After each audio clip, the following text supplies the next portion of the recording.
欢迎回到轻声慢读。今天，我想和你一起走进海上钢琴师，一个一生没有踏上陆地的人，却在无边的海上用琴声写下了最动人的自由。我们今天来讲一个和音乐以及音乐家有关的故事。令人着迷的是故事里那种纯粹而又忧伤的美，你只要看过就不会忘记。起初我接触到这个故事的时候，不是通过一本书，而是一部电影。电影的名字叫《海上钢琴师》。哎呀，我愿意把这部电影推荐给所有的人。如果你还没有看过，你挑一个独自在家的时间，沉浸在里面，然后你一定会被这部电影深深地打动。故事的主人公叫1900，从他指尖流淌而出的旋律，让很多本来对钢琴无感的人都感到为之陶醉。除了天籁一般的音乐本身，演员蒂姆·罗斯入木三分的表演和1900那令人动心的传奇人生都非常的迷人。那和影片相比，原著可能就不那么被人所熟知了。其实它本来是一个话剧的脚本，剧本的名字就叫1900。用作者本人的话说，这个故事介乎于真正的剧本和一个可以朗读的故事之间，这就是海上钢琴师。今天我们就来讲讲这本书。故事并不长，文笔精炼，你可以一口气就把原著读完，那电影都还没结束呢。那书中的1900是一个乐观轻盈、蔑视权威和规则的天才。那一个天才他会怎么样活过自己的一生呢？这个故事的风格非常的轻快幽默，是由1900的一位好朋友，也是同样在船上的小号手娓娓道来，是第一人称。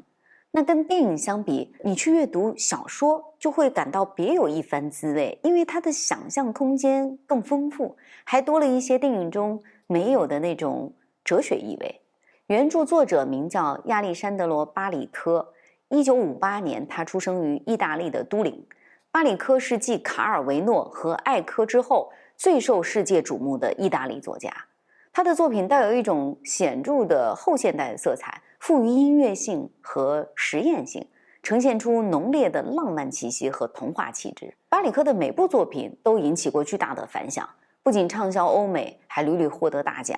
他的小说首作叫《愤怒的城堡》，就获得了意大利最重要的奖项之一，就是坎皮耶罗奖和法国美第奇外国小说奖。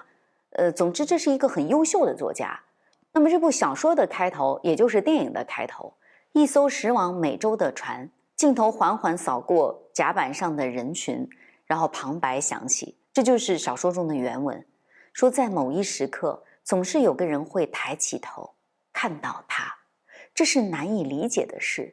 船上有1000多人，形形色色的人，然而总是有一个人，只有一个，第一个人先看到他。这时他会愣愣地站在原地，百感交集，而且事情总是这样，真是该死。我可以发誓，每次都一样，他会转身面向我们，转向这艘船，向所有的人喊一声美洲。那么这段文字里面出现的那个他是谁呢？每个人都面向他，从大雾中缓缓浮现出来的是自由女神的雕像，然后船上的人们挥舞着帽子，高声的欢呼。那第一个看到美洲的人，不是偶然，更不是眼力，而是命运。那这句话就是海上钢琴师说给我听的。那我是谁呢？就是弗吉尼亚这艘船上的小号手。现在我来为大家讲这个故事。所以小号手就讲，只有这位海上钢琴师才能说出这样的话来，那是命运。因为对他来说，这艘船，这个故事也是他的命运。那先来看看这位海上钢琴师的名字吧，他叫丹尼·布德曼 T.D. 莱蒙1900。你说这个名字好古怪哦，他是怎么来的呢？这就要说回这位海上钢琴师的身世。丹尼·布德曼是弗吉尼亚号船上的一个水手。某一次，这个航程到达了终点，所有的乘客都已经下了船，然后这个水手就在头等舱舞厅的钢琴上发现了一个弃婴。这个婴儿躺在一个纸箱子里，箱子上面写着 T.D. 莱蒙，除此以外什么信息都没有了。那拿这个孩子怎么办呢？然后这位水手，我们叫他老丹尼，就把这个孩子抱回来，收养了他，然后取名叫做丹尼·布德曼·T.D. 莱蒙。但似乎这个名字不怎么漂亮，所以他决定给这个名字再加一个漂亮的结尾。有人建议老丹尼说，给后面加上一个星期二，因为这是捡到这个婴儿的那一天。所以书里就写，老丹尼由此想到自己是在这个新世纪的第1年发现孩子的，所以他顿时有了一个主意，1900，对，就是这一年，真是漂亮。所以这个孩子的名字就这么一长串，后面还有个古怪的数字叫1900。由于这个名字实在是太难记了，所以后来大家都用1900来呼唤他。然后这个孩子就在船上长大，给老丹尼带来了很多的快乐。可是两人相依为命8年之后，老丹尼死于一场事故。那是一次暴风雨中，失控的滑轮从高空中荡下来，砸中了老丹尼的背，把他的内脏都震碎了。那么临终前，老丹尼听着1900给他读报，读那些一直以来都让他忍不住发笑的赛马的名字，比如有一些马怎么会叫饮用水，会叫蔬菜汤。听到这么搞笑的名字，丹尼·布德曼没法不笑，所以最后他是笑着在1900的陪伴中去了另外一个世界。水手们把老丹尼包在一片帆布里，投入了大海。在那片帆布上，船长用红笔写了一行字：谢谢丹尼。就这样，1900又成了一个无依无靠的小男孩。他名字当中有的那个词 T.D. 莱蒙，就是当年他被遗弃的时候纸箱上的字。老丹尼一直一厢情愿地说，那指的是谢谢丹尼。可是很遗憾，其实那只是一个柠檬包装箱。所以很多事情就是一个又一个的误会，但其中依然有温情的记忆。就这样，1900又一次成为了孤儿。接下来他几十次往返于欧洲和美洲，他就活在这条船上，从来没有上过陆地。弗吉尼亚号就是他的家，大海就是他的家。他没有护照，没有签证，没有任何能证明他身份的东西。不用说是一个证明，他连必要的信息都没有，比如他的祖国、他的生日、他的家人。1900什么都没有。对于官方世界来说，这个人从来都没有存在过。在老丹尼还活着的时候，人们曾经劝他想想办法，毕竟这事儿违反法律。可是老丹尼掷地有声地回答说，去他妈的法律。现在老丹尼死了，那趟旅程的最后，船停在了南安普敦港。船长想要给1900弄个身份，他觉得这样下去不是长久之计。但是1900不见了，船停靠在这里，然后大家搜了2天也没有找到这个孩子。所有的人以为这个孩子要么是跳海死了，要么就是逃跑了。可是当这艘船重新起航后，第2天半夜，1900幽灵般的出现了，并且老天爷，他在弹钢琴。天知道这个孩子弹的是什么鬼音乐，声音很小，但是很美。他的手指落在那些琴键上，天知道那是怎么回事，他怎么学会的？那里有一位太太，穿着睡衣，粉色的，头上还戴着几个发夹。她听着1900的音乐，大颗的泪珠从她涂抹了晚霜的脸上滚落。这位太太一边看一边哭，没完没了。然后船长也出现了，他站在那位太太的旁边，然后那位太太就用力地吸了一下鼻子，指着那架钢琴问，叫什么名字？1900。太太说，我问的不是乐曲，是那个孩子。船长又一次说1900。对，这就是他的名字。他以这样的方式重新出现在人们的视野中。船长走上前，想问问这个孩子，你之前躲在哪儿了？你又是从哪儿学的钢琴？但是他说出口的第一句话是，你违反了规定。1900看着船长，他停了下来。他是一个话不多，但是学习能力很强的男孩。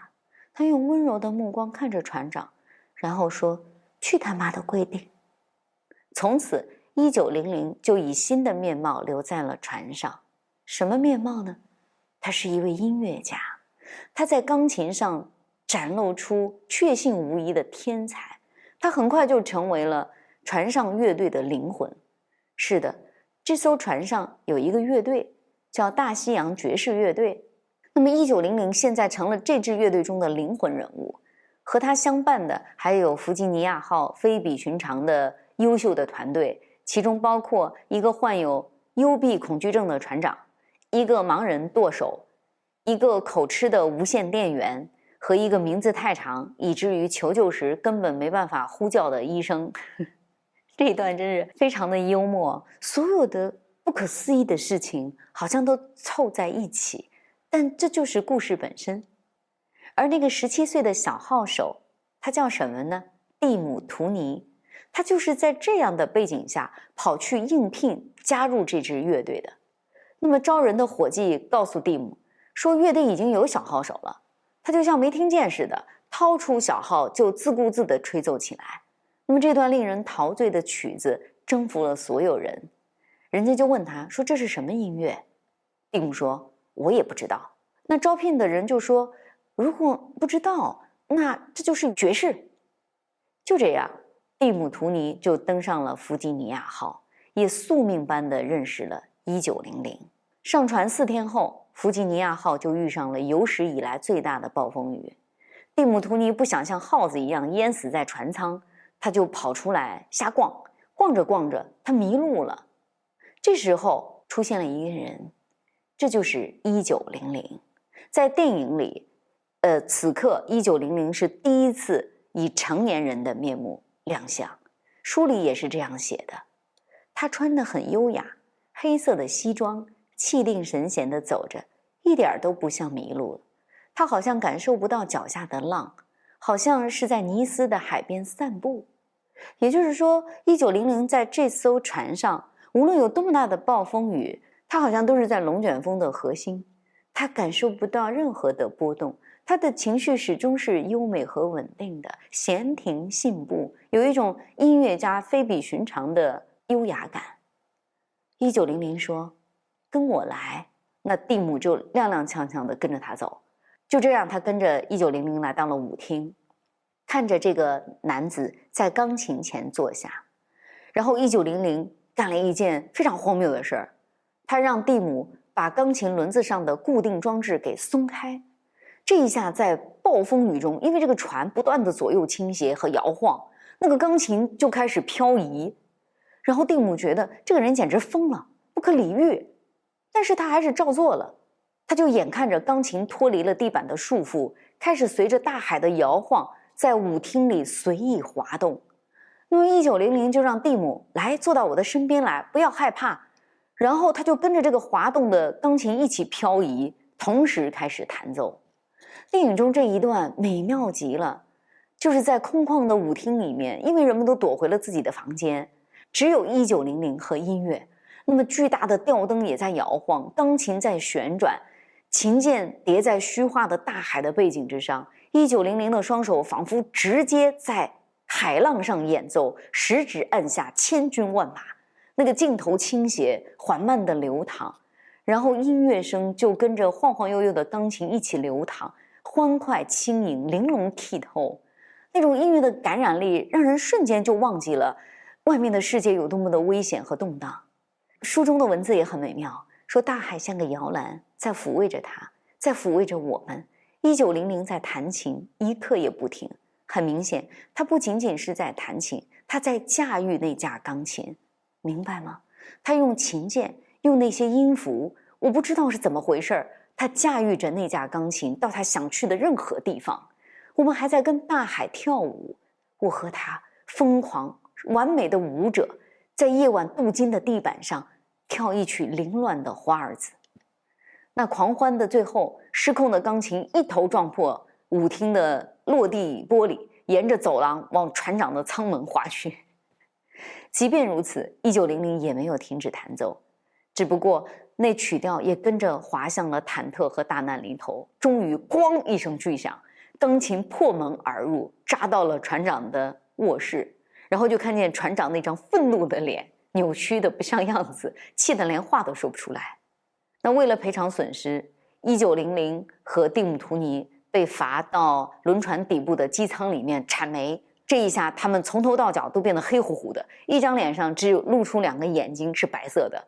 然后蒂姆说：“看起来咱们下半辈子都要在这儿铲煤了。”1900显得很放松，说：“那我们起码不会失业。”2个人就哈哈大笑，干脆把铲子也丢进了火炉，就躺在煤墩上敞开了聊。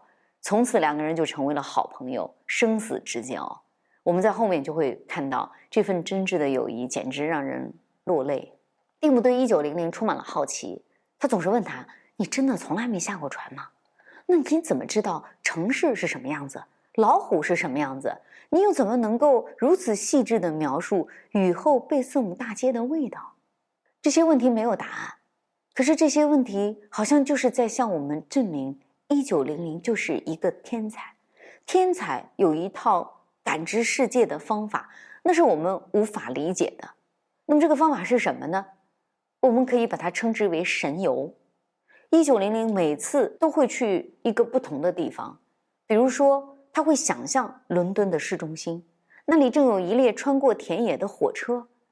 他会想象一座特别高的山，积雪已经埋到了大腿的根部。他好像可以看到世界上最大的教堂长什么样，在那里数着一根一根的柱子，看着耶稣受难的雕像。他以自己的方式去过这些地方，去过这个世界，去打开感受和认知这个世界，但其实他从来都没有下过那艘船。27年来，世界从这艘船上经过，他在这个船上待了27年，窥视着这个世界，摄取了他的灵魂。而1900用音乐来表达他所理解的一切，包括所有的人。在电影中，蒂姆图尼问1900：“你是怎么想出这一切的？又是怎么把它变成音乐的？”1900说：“我也不知道，曲子就在眼前这些人身上啊。”然后他就来了一段示范，那个镜头里就出现了一名衣着华贵、阴沉着脸、倨傲而又心事重重的贵妇人。1900就跟蒂姆说：“你看，她像不像是跟身边的情人一起谋害了丈夫，然后带着祖传的珠宝逃出来的？”那边说，他就边在钢琴上弹出了一段压抑、沉重、很阴险的旋律。然后镜头又切换到另外一个人，这个人眼神迷离而忧伤，是个青年。那1900所弹奏的曲子就变得悠远，充满了回忆，但又显得无可奈何的感觉。他的音乐中还有一些既像是妓女又像是小偷的人，那么音乐就随着这些人的姿态和举动来变化，展现出的或者是悲苦，或者是诙谐的效果，真是惟妙惟肖，令人拍案叫绝。是的，他们的演奏不仅仅是在头等舱的舞厅里，也会到2等舱、3等舱去给穷人们演奏，这就是大西洋爵士乐队。用蒂姆图尼的话说，我们演奏是因为海洋很大，让人害怕；我们演奏是为了让人们忘记时间的流逝，忘记身在何处，忘记他们是谁。我们演奏是为了让他们跳舞，因为如果你在跳舞，你就不会死，会觉得自己拥有无穷无尽的力量，就像是上帝。那上帝如果是个黑人，也会跟着那个音乐跳舞。这就是艺术的力量。这段话在讲什么呢？说每个人都是平等的，在真正的艺术面前，你会得到抚慰。那有趣的是，这个故事中还真的有这么一位上帝。那么在影片中，还真是找了一位黑人来扮演。这个人的名字叫做杰利·罗尔·莫顿，大家都称他为爵士乐的发明者。他的演奏生涯从妓院开始，在新奥尔良，这位先生练就了一手轻盈的弹奏方式。因为他住在一个很喧闹的地方，那么周围的人都不希望被吵闹到，所以这位先生弹奏钢琴的方式正好就是大家想要的那种音乐。它轻轻地流淌，好像在你耳边呢喃，营造出一种氛围，又绝对不会喧宾夺主。不得不说，在这方面，甚至在爵士乐的领域，这位先生确实是个天才，所以他名声大噪，人人都知道他叫杰利·罗尔。那么就在杰利·罗尔如日中天的时候，有一个传言渐渐的被大家传得越来越热烈，说据说在一艘船上有一个非常伟大的钢琴家，连美国议员威尔森一路都要待在3等舱里，忍耐着那个熏天的臭气，忍耐着嘈杂，只是为了听一个叫1900的家伙弹琴。人们都说1900指头间流淌出来的音乐是来自另外一个世界的声音，它包罗万象，让人沉醉不能自拔。等到这个船到了目的地，那威尔森一家都不肯下船，人们不得不把这位议员硬拉下去。然后他就发誓说，恨不得下半辈子都留在船上，就是为了听1900弹琴。这件事儿可是上了报纸的，有据可查。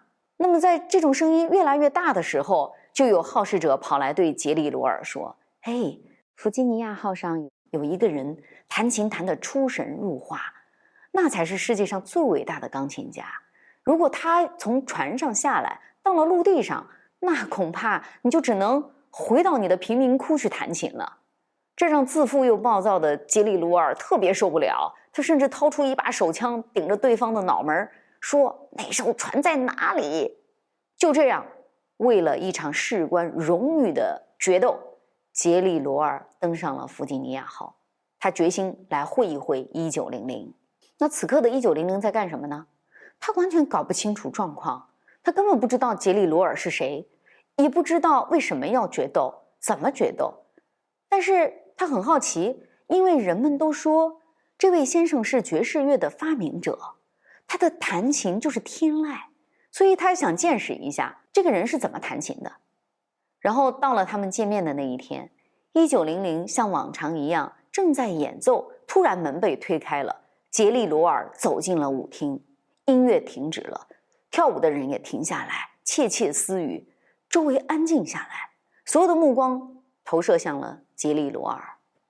那我们的大明星就端起一杯威士忌，走到钢琴前面，什么也没说，但大家都明白了他的意思。他是决定要在琴键上跟1900一决胜负。那1900看着这个气势汹汹的钢琴家，就站了起来，说：“您就是那个发明了爵士乐的人，是吗？”杰里罗尔回答：“是的，你就是那个只有大海在屁股下面才会弹琴的人，是不是？”1900也说：“是的。”这就是他们彼此介绍了。那很显然杰里罗尔非常不礼貌，他是来挑衅的。那他就点了一根香烟，把烟放在了钢琴边上，然后他坐下来开始弹琴。他的手轻抚琴键，就像是抚过丝绸内衣从女人的身体上滑落，而那个女人在跳舞。整个美洲的妓院都在这支曲子里。杰里罗尔像绣花一样弹完了那些细致的音符，最后的音符落在键盘最末最高的地方，就像一大串珍珠落在了地板上，而那根烟一直在钢琴边上放着，烧掉了一半，但烟灰丝毫没有掉落下来。为什么要这么写？说那半支烟的烟灰长长的没有掉落，是为了表现这个弹琴的手法是何等的轻柔，连灰尘都不会被震动。然后人们就目瞪口呆，爆发了惊人的呼唤，说：“哇，这果然是个天才，伟大的钢琴家！”杰里罗尔得意洋洋。那接下来轮到1900了，他显然不明白发生了什么，只是觉得这个决斗好像很有趣。然后1900就坐上去，在钢琴前面漫不经心弹了一首儿歌，这首儿歌叫《回来吧，小鸭子》。这就像一个唱歌比赛，人家唱了个难度很高的美声，结果你去唱了个小燕子，显然是很轻慢嘛。所以这个曲子一出，大家都笑了。这哪里是决斗？可是1900显得很投入呀，他自己陶醉其中。这一下杰里罗尔可是气坏了，在他看来，这分明就是赤裸裸的挑衅。于是他又站出来，重新坐回到钢琴前面，弹了一首感人肺腑的布鲁斯民谣。这一下观众都听哭了，杰里罗尔拿出了浑身的本事，让大家一边抹眼泪一边鼓掌。1900也在现场听了这个曲子，他感动得差点哭出来。然后他回到钢琴前，竟然把刚才他听到的曲子重新弹了一遍。他是第一次听到这首曲子，可是他竟然能够重新弹一遍，而且1900的弹奏并不是原封不动，而是带了一些自己的感受和理解。他弹得很慢，还有一些跑调，他蜷缩着，享受的、投入的弹奏。那观众开始不满意了，这是决斗啊，老兄，你怎么能弹一模一样的曲子呢？然后有人开始喝倒彩，有人吹口哨，可是他们不知道，这正是天才的表现。只听一遍就能丝毫不差地把每一个曲调记住，原样弹出来，还改了改细节，这是了不得的本事。普通人听不出门道，可是杰利罗尔显然是听懂了。天才能够识别另一位天才，他立即发现自己的这位对手是个可怕的家伙，他的确有两下子。然而他此刻很生气，他被激怒了，他觉得自己没有被认真的隆重的对待，所以他坐下来开始弹第3首曲子。这一次杰利罗尔完全不敢再隐瞒，他是在炫技，他是在变魔术，他的手指飞快的移动，毫无差错。杰利罗尔做到了在88个琴键上可以做到的全部的事情。这一下人群沸腾了，全部在欢呼鼓掌跺脚，大家认为这是他们此生听到的绝唱。那又轮到1900了，有人发笑，有人讥讽，还有人说了很难听的话。可是1900丝毫不受影响，他找到蒂姆图尼要了一支香烟，但并没有点着，而是放在了钢琴边上。然后1900看了一眼杰利罗尔，小声但是清楚地说了一句：“这是你自找的，混蛋。”然后他坐下来，奇迹开始了。如果看过电影的人，没有不被接下来的这一幅场景震撼到的。发生了什么呢？1900也开始飞快地演奏。杰利罗尔不是在炫技吗？速度很快。可是现在1900向他显示了，你可以更快。音符密集而激烈，中间没有任何空隙，在连绵不断的低音主线当中，不时地插入几个翘拔的高音。没有人知道1900是怎么办到的，那简直不可能是2只手办得到的。镜头中出现了4只手同时在弹奏，8只手在弹奏，总之都是幻影。曲调越来越快速，越来越激昂。1900满脸是汗，表情扭曲，仿佛咬紧了牙关在释放他全部的能量。观众呢？每一个人都傻了，呆若木鸡。一位叼着雪茄的男士并不知道那个雪茄已经掉在了裤裆上，服务员也不知道自己起身时先掉了身边贵妇的假发，而贵妇假发已经掉了，露出了难看的头颅，他也毫无察觉。那位杰利罗尔呢？他本来端着酒杯，酒杯不自觉地从手中滑落，摔碎在地上，可他的手还保持着原样，手指却不可控制地随着乐曲痉挛般的颤抖。所有的人都被1900征服了，他进入了疯狂的状态，好像要跟钢琴同归于尽。当他弹到结尾那一段，像是有100只手同时在弹奏，激烈的和弦结束了，钢琴好像随时会炸开。音乐结束，没有一个人喘气，周围安静的可怕。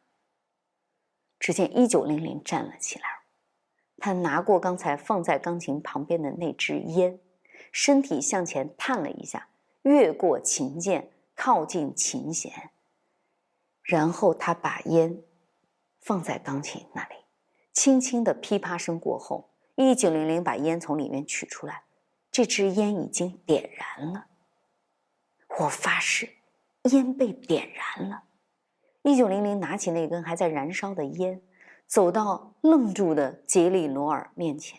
书里写得很克制，他把烟递给了杰利罗尔，说：“你抽吧，我不会抽。”可是电影里就更过瘾了。1900吹灭了火苗，直接把烟插到了杰利罗尔的2片嘴唇之间。鸦雀无声的人群这才仿佛从魔法中醒过来，全场欢呼雷动。男士发现自己掉落的血压烧着了裤子，贵妇惊觉，哇，我的假发已经掉了，慌忙用手捂住了光头。人们把1900扛在肩膀上，绕着大厅来巡游。真正的传奇在此刻诞生，并将成为永恒。一落千丈的杰里罗尔把自己关在船舱里，不再露面。他原本买了往返的票，可是船一到港口，他就提着行李箱下去了。那么1900在3等舱的船舷看着他离去，只说了一句：“去他妈的爵士乐。”这原文就是这样写的哈。他显然是1900的一个口头禅，果然是老丹尼的儿子呀，因为这是从老丹尼那里继承下来的说话习惯。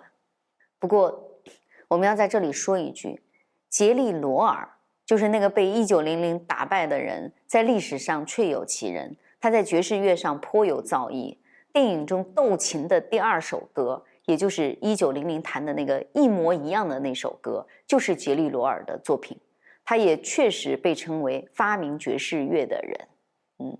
只不过他跟别人斗琴输得这么惨，这一幕是大家的想象。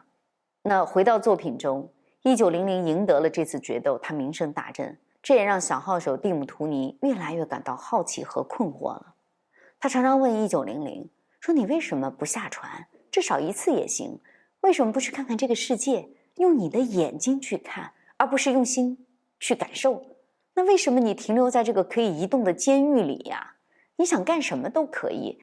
你弹琴就像神一样，大家都会为你疯狂的。离开这艘船，到更远的地方去，更大的世界里去，你会赚很多很多钱，可以给自己选一栋最漂亮的房子，也可以把房子盖成一艘船的模样。天哪，你不能一辈子像个傻子似的，只在海上来来回回，困在这艘船里。你不是个傻子，1900，你是个大人物，世界就在那里，你只要下几个该死的台阶，在台阶之后有所有的一切。1900，为什么？你为什么不下船？在小说里，1900并没有回答。那么在电影里，他说了一句话，他说：“为什么？为什么？为什么？我觉得陆地上的人浪费了太多时间去问为什么。冬天来了，渴望夏天；夏天到了，又害怕冬天再来。所以你们不厌其烦的旅行，总是在追寻远方，永远是夏天的地方，那不适合我。”这句话什么意思呢？我们可以把夏天当做一个隐喻，连远方，连诗意都是一个隐喻。我们向往诗与远方，其实是停不下来心中的那种渴望，因为对现实有种种的不满，想要去追逐一个完美之地。那个夏天的脚步不也意味着这样吗？为什么？难道远方，难道那个拥有夏天的地方就是一个完美的世界吗？1900说这种方式不适合他，是因为他拥有一个自己的世界，他在里面自得其乐。所以在电影里，1900给出了他的答案。这并不能说服所有的人，但是每一个听到这个答案的人可能会有一点点启发。但是在小说里，1900最后对不下船这件事儿有一番更具哲学意味的思考和表达。那是在决斗之后，电影中增加了一段原著里没有的情节，跟不下船这件事儿也有联系。这段内容非常唯美，镜头和音乐完美融合，贡献了影史上一见钟情的名场面。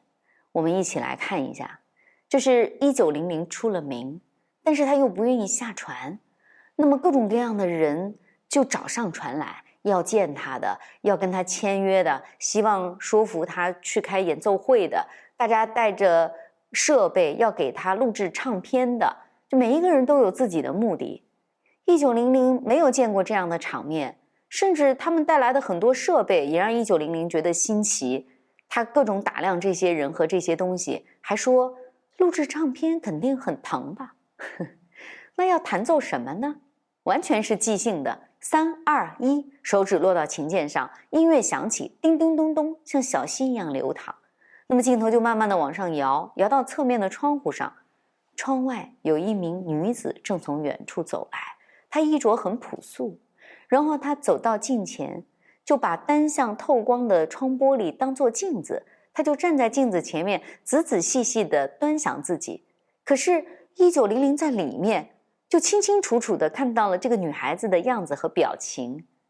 他留意观察这个女孩子，凑过头去，然后就愣住了。他目不转睛地盯着那个女子，手指下的音乐就变得缓慢而温柔，像海风轻轻拂过。窗外的女子转个弯，走到了船舷，走到1900的正前方。那个圆形的舷窗就像一个精美的画框，定格了她的侧脸和轻轻荡漾的大海。这个女孩子神色平静，眺望着远方，阳光洒在海面上，洒在她的肩膀和海风中微微扬起的发梢上。女孩子并不知道有人正在全神贯注地看着她，伴随着温柔到几乎让人落泪的钢琴曲，那个画面美轮美奂。总之，事情就是这样，1900恋爱了，他爱上了那位如同天使般降临的女子，一见钟情。他夺过唱片，不让商人拿去发行，尽管这违反了合同，但他说去他妈的合同。他说我的音乐哪儿都不去。在他心中，这首曲子只属于一个人，就是那个让他一眼沦陷的女子。他是看到了这个女孩子才演奏出了这样的旋律，那么这个旋律难道不该属于他吗？1900打算把这张唱片送给那个女孩子。他对着镜子反复练习搭讪，终于鼓起勇气，在一个大雨磅礴的日子走上了甲板。他没有撑伞，犹豫再三，走到船舷边，那个女孩子就站在距离他5-6米远的地方。那是他的天使，他甚至已经看到了天使的眼睛，正要上前去开口，却突然跑过来几个家伙打断了他。这几个人哄闹着说了一些话，簇拥着就把那个女孩子带走了。女孩子在走之前回过头来看了看这边，可是1900没有说话，他就站在那儿，任凭大雨把自己淋成落汤鸡。就这样，1900失去了第一次表白的机会。他非常沮丧，思来想去，可他还是放不下。半夜里，他就偷偷地潜入拥挤不堪的3等舱。1900找到了自己的天使，那个女子已经睡熟了。1900就站在她的旁边，轻轻地吻上她的嘴唇。眼看着快要把那个女孩子弄醒了，他赶紧落荒而逃。女子醒了过来，她好像有一些觉察，可是四处看看，却没有发现躲起来的1900。就这样，船靠岸了，那个女孩子要下船了，这是最后的机会。1900挤到她的身边，笨拙地跟她说话。他不知道该怎么表白，他只是跟这个女孩子聊天，说起女子的父亲。可是敏锐的年轻的心灵当然什么都明白。女孩子看着他，想了想，走上前去吻了吻1900的脸颊。看着这个男孩子愣在原地，他就是这么愣住了。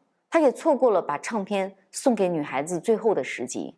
就这样，他眼看着那个女子被拥挤的人群裹挟而去。临走的时候，女孩子告诉了1900她的地址。对，1900你可以去找她。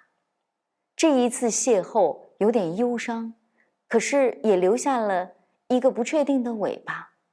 那么1900怎么做呢？真是遗憾的令人心碎。他没有去找那个女子，他依然没有下船。这是他距离上岸最近的一次，可是他还是没有跨过那条线。他回到船上，把那张唱片掰成了碎片，扔进了大海。那天在雨中的甲板上，他听到过自己的天使跟旁边的人说起他的生活，说起他的父亲，他的家庭。这勾起了1900的回忆，也引发了他头脑中的一场革命。那个人名叫林恩·巴斯特，是个农民，就是那些像骡子一样在地里干了40年活的农民。他们见过的只有土地。后来一场干旱让这位农民失去了一切。他收拾好自己的行李，步行穿过了整个英国。他没有到达伦敦，而是来到了一个很小的村子，在一座山的后面再拐个弯儿，突然看到了大海。农夫从来没有见过大海，一下子惊呆了。按照他的说法，大海拯救了他。农夫说，就像一个巨大的声音在叫喊，不停地叫喊，喊的是：你们这帮乌龟，生活很浩瀚，你们到底想不想明白？很浩瀚。这一席话震撼了1900。突然有一天，他找到小号手蒂姆图尼，告诉他，他决定下船。他说他想要去看看大海。蒂姆很抓狂，说：哥们儿，32年了，你每天都在看大海。1900说，那不是一回事儿，在船上，大海一直是那样，永远不会告诉我们什么。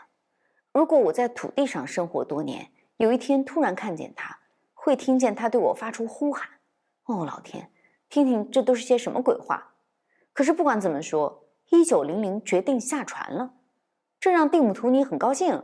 他就把自己最好的一件驼绒大衣送给了1900，希望自己的好朋友体体面面地踏上陆地。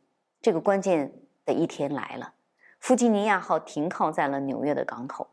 1900穿着稍显宽大的驼绒大衣，提着手提箱，他踏上了下船的舷梯。在第3个台阶上，他停下来了。他愣在那儿，好像在找什么东西。过了一会儿，他摘下帽子，把手伸出去，松开，帽子就像长了翅膀的蓝色煎蛋，在空中转了几圈，落在了海面上。然后1900转过身，背对着世界，露出一个奇怪的微笑。他一步一步走回了船上。这是唯一的一次1900鼓起了全部勇气试图下船，人生中唯一的一次。是什么让他做出了这样的决定？也许是那个姑娘，也许是他心中的渴望。正如他所说，他想在大海之外看看大海，又也许他想去陆地上寻找那位心中的天使。然而，所有的也许都在他转过身，背对世界，回到船上的那一刻失去了意义。他回到了自己熟悉的生活中。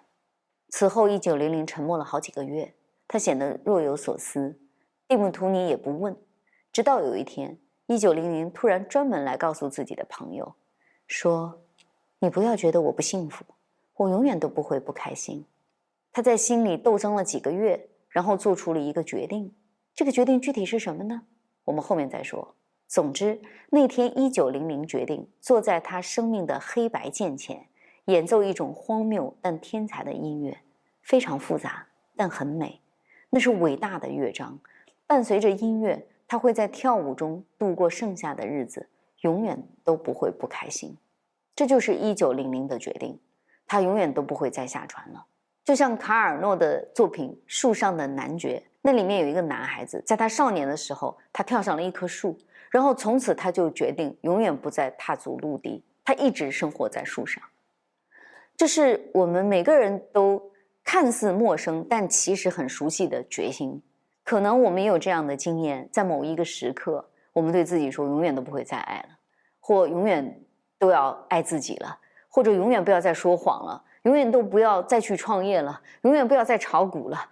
可是我们一边下定决心，一边做不到，最后我们会回复到熟悉和平凡的生活中。那蒂姆图尼理解自己的朋友1900，可是他也不会永远都待在船上，尽管他非常非常舍不得1900，但他还是要走的。他安慰自己说，你又不是个水手，你只是个吹小号的，迟早都要下船，那不如趁早。在决定离开这艘船的时候，他去找1900，说了自己的决定。这就是分别的时刻了。1900知道自己的朋友要永远离去，但他什么也没说。在两个人相聚的最后一天晚上，他们像往常一样给1等舱的那些傻子们演奏。蒂姆图尼说，轮到我了。我开始吹奏，几个音符之后，我听见钢琴声开始伴随着我，声音很低，非常柔软，那是弹给我听的。1900在伴随着我，那是他特别擅长的。我们就这样演奏了一会儿，我的小号和他的钢琴，最后一次。周围的人们继续跳舞，什么都没有察觉到。也许有人会对旁边的人说，你看那个吹小号的，他怎么一边吹一边哭？是的，我们也要一边读一边有点心酸，很浪漫，但是很忧伤。用音乐陪伴，用音乐告别，一切语言在这个时候都显得很多余。就这样，1900唯一的朋友蒂姆·图尼下了船，他想要去干点别的什么事儿，可惜他遇上了战争，在战争中什么事儿都做不成，尤其是一个吹小号的，百无一用。后来他常常想起弗吉尼亚号，想起那艘船上有他的好朋友1900。如果他此刻还跟1900在一起，他们会说些什么呢？很可能1900会回答他：去他妈的战争！什么话让1900说出来都不是愤怒，而是十足的超然。换了其他任何人都说不出那样的效果。好多年过去了，再也没有关于弗吉尼亚号的任何消息。蒂姆·图尼以为1900包括他的那段故事就这么结束了。直到有一天，他收到了朋友写来的一封信，信上说弗吉尼亚号在战争中被征用了，做了水上医院，如今已经千疮百孔，停在普利茅斯。他们决定炸掉这堆废铁，可是1900却在船上，他没有下船。这简直是晴天霹雳！蒂姆·图尼火速地赶到普利茅斯，他塞了一些钱给看守，然后登上了那艘即将废弃的弗吉尼亚号。他从船头找到船尾，放声大喊1900，没有人回应。他从小就知道怎么样在这艘船上躲藏起来，只要他不愿意出现，没有人找得到他。对这个世界来说，这个人好像从来不存在。那么在电影中，约翰·图尼就拿着1900留下的唯一的一张唱片，在所有空荡荡的房间里播放。他不甘心，他一定要找到1900，他得告诉自己的朋友，我来了，蒂姆在这里。最后当他就快要放弃的时候，在底层的机舱里，在一堆装满了炸药的箱子当中，1900出现了。他西装整齐，坐在阴影里，面色柔和，像一个王子。书里没有详细的写，但电影则交代了我们可以想得到的画面。两个老朋友面对面地坐在炸药箱子上，彼此询问这些年都是怎么过的。蒂姆·图尼说，来吧伙计，和我一起下船，我们可以从头开始，大家还是会疯狂地追逐你，崇拜你，我们组一支乐队，就以你的名字命名，一定火得一塌糊涂。1900听他说着，脸上露出了憧憬的微笑，但那是一种失落、忧伤，甚至是绝望的憧憬。蒂姆以为在饱经沧桑之后，1900失去了信心，就鼓励他说，记得吗？你告诉我的，只要还有一个好故事可以说，你就不会完蛋。而你有那么多精彩的故事，全世界都迫不及待地等着听你讲呢。就看1900的笑容慢慢地消失了，他变得严肃起来。一阵令人不安的沉默之后，他说出了那段足以载入史册的经典独白。他说，那座城市根本无法看到尽头，阻止我的不是能看到的东西，而是我看不到的东西。城市不断蔓延，包含一切，除了尽头。就拿钢琴来说吧，琴键有开始也有结束，你知道一共有88个键，这绝对没错。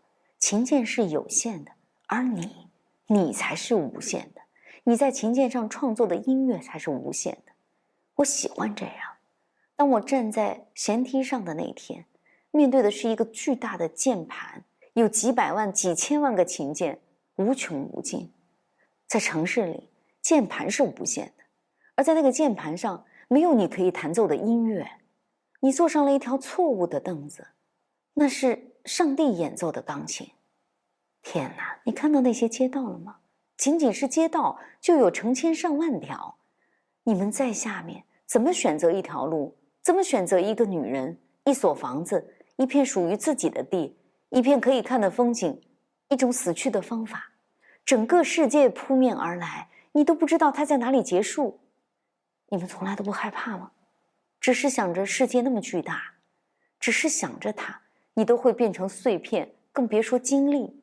所以陆地对我来说是一艘过于庞大的船，一趟过于遥远的旅行，一个过于漂亮的女人，一种过于浓郁的香味。我不会下去。是我们能够想象1900所说的那种恐惧吗？听上去似乎很费解，但我们似乎心有所动，不是吗？我们聚集在一起，形成了社会，这样彼此依靠，彼此联系，认为隔绝才是最恐怖的。这也是监狱设计的出发点之一，它就是让人跟人之间彼此隔绝。但是1900不这么看，他的话好像有他的道理，就像是一种渺小、茫然、虚无的感觉。在他看来，世界那么大，难以掌控，我们是无能为力的。所以每一个人都把自己交付给群体，交付给那种能够控制我们的机构和主义，交付给资本评价体系中的成功、正义和价值。可那真的是我们想要的吗？生活因此就真的掌握在每一个人自己手中了吗？1900说不是。我们也知道，从某种程度来看，他说的是对的。我们一边随波逐流，一边抱怨河流本身的肮脏，一边抱怨又一边妥协，一边妥协一边忍耐，忍着忍着，生命就过去了。我们会说，否则怎么办呢？没有答案。但1900有自己的答案。他掌控不了那个巨大的世界，但至少他可以掌控自己活着的方式，以及自己怎么离开。他决定了自己所有的范围就是这一艘船，不用再扩大。所以1900早就做出了这个决定。从他决定下船的那个楼梯上折返回来之后，在沉默的那几个月里，他一直在思考。那个时候他渴望下船，但是因为恐惧，他退了回来。越不敢下去，就越渴望。关于陆地，他有好多愿望，他完全可以去体验，去满足自己内心的那种冲动。但是经过一番撕扯折磨，他想啊想，终于决定了，他不能从这艘船上下去。为了拯救自己，我要离开我的生命，一个台阶又一个台阶，每个台阶都是一个愿望，每走一步，我都对一个愿望说再见。我把它们一个一个都抛在身后，像几何一样完美的成果。我整个晚上都在为一个女人弹奏，唯一的一个，就像为这世上所有的女人弹奏。当她站起来时，不仅仅是她，而是这世界上所有的女人从我的生命中离开。我永远都不可能成为一个父亲，但好几天来我都坐在一个孩子的身边，看着他。当他看着我的眼睛的时候，不仅仅是他，而是我拥有过的所有的孩子离开了。我就这样实现了做父亲的愿望。就这样，这就是1900的选择。他在心中不断的许愿，然后又在心中抛弃了每一个愿望。然后在跟蒂姆·图尼的共同演奏中，他也告别了所有的朋友。那有一天，他用一个音符弹出了所有的音乐。就这样，1900说，我把欲望从生活中一个一个的抽离出去。如果你追溯我走过的路，就可以一个一个的找到他们。我放下了那些愿望，他们一动不动，永远停留在原地，标示着这趟奇怪旅程的路线。这的确是一个匪夷所思的决定，这办得到吗？但是也许1900并不是一个真实的人，它只是我们难以抵达的一种方式，一种体验。在他看来，瞬间即永恒。无论你的选择是什么，更重要的是坚定。直到最后一刻，1900依然坚定的选择，他就是要坐在这一堆炸药箱当中，他不要下船。令人安慰的是，这最后一段时光有他此生最好的朋友蒂姆陪伴。这恐怕是1900所能想到的最完美的落幕了。在电影中，蒂姆没有再苦苦地劝告他的朋友，他万分不舍，但是理解并尊重了1900。两个人紧紧地拥抱，这是最后的拥抱。接下来，蒂姆转过身，走下扶梯。1900在背后叫住他，讲了他生命中的最后一个笑话。那是在天国的门口，他跟接待员的一段对话。1900说，我被炸掉了左胳膊，接待员说那边有备用的，不过只剩2条右胳膊了，你可以将就一下吗？1900说好吧，那也总比没有好。可是这也太背了，明明都进了天国，却没办法祈祷，2只右手该怎么在胸前画十字呢？这是1900讲给好朋友的最后一个笑话。蒂姆忍不住笑了，边笑边涕泪横流。他转过身，露出决绝的表情，继续往上走。背后传来1900的声音：想想我用2只右手怎么弹钢琴，但愿上面有钢琴吧。蒂姆下了船，身后弗吉尼亚号孤零零地停在海面。1900双手悬空，开始弹奏一架不存在的钢琴。忧伤而平静的音乐随着他手指的起落缓缓地流淌。一曲终了，1900抬起头来，眼角扬起一抹微笑。炸药引爆了，火光冲天，所有人都在看，在海地那里，从岸上看着，就像是一场盛大的烟花。那是永别，帷幕落下。这就是1900的传奇。他为自己选择了完美的结局，那也许意味着天堂也会有钢琴，人间会有好故事。作者巴里克说，真正的世界存在于没有人观察它的时候。